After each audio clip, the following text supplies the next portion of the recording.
Ang programang ito ay hatid sa inyo ng Air 21. Sagot ko, padala mo!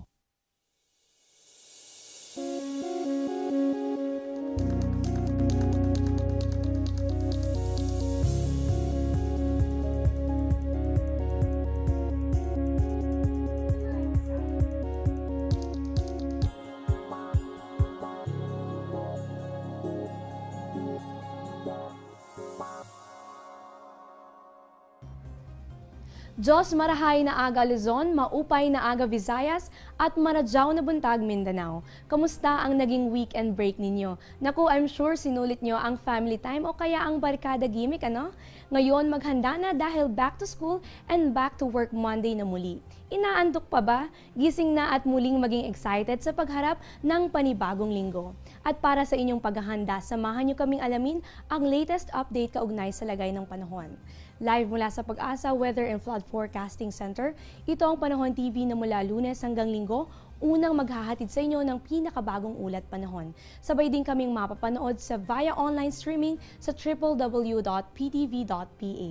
Ako po si Eunice Suntayas, ang inyong makakasama ngayong Lunes ng umaga, October 3, 2016. At para sa maagang magbubukas ng tindahan, asahan ang sunrise natin, ganap na 5:46 ng umaga, habang ang sunset naman ay 5:44 ng hapon.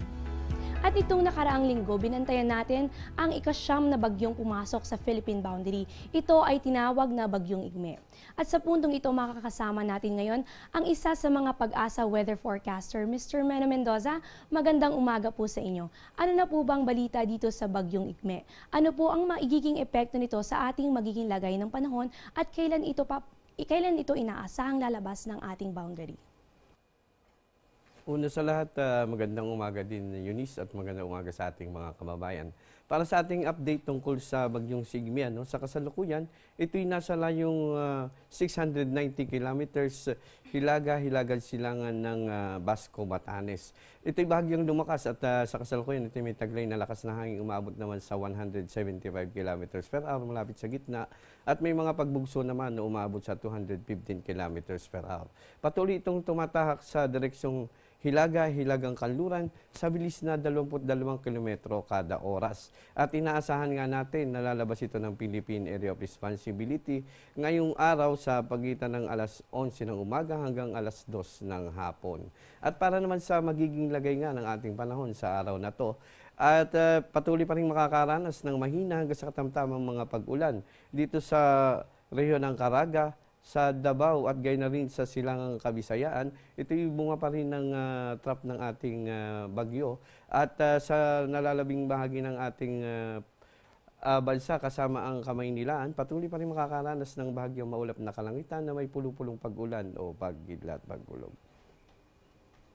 Ayan, at ngayong araw nga po ay nakakaranas tayo ng trough nitong bagyo. At Mr. Meno, napansin po natin na ang itong bagyo ay hindi naglandfall. Ano po kaya ang posibleng dahilan kung bakit ito hindi naglandfall sa ating bansa? Okay. Kung mapapansin mo, simula nung bagyong si Perdi hanggang ngayong bagyong si Igme, lahat ng ating bagyo halos tumahak sa direksyong hilagang kanluran. At yung iba nga ay lumapit pa halos dito sa ating kalupaan. Ang nangyari lamang dito kay Bagyong Igme ay gumalaw itong ating high pressure area na nandito sa Japan, kaya't nagkaroon ng butas upang doon dumaan ang ating Bagyong Igme. Maraming salamat po, Mr. Meno. At huling katanungan na po ito. Ano po ba meron pa po bang ibang mga sama ng panahon na maaaring makaapekto sa ating panahon ngayong bansa? At kaugnay po nito, meron pa po ba tayong binabantayan na sama ng panahon sa labas ng ating Philippine boundary?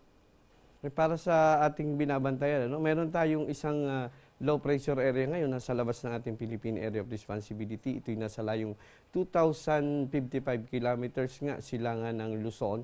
At inaasahan natin na between 24 to 48 hours, posible itong maging isang ganap na tropical cyclone. At muli po, meron tayong isang binabantayang sama ng panahon na maaaring ma-develop para isang maging tropical cyclone. At maraming salamat po, Mr. Meno, sa inyong ibinahaging balita para sa amin ngayong araw na ito. Huwag po kayong aalis, magbabalik pa ang Panahon TV.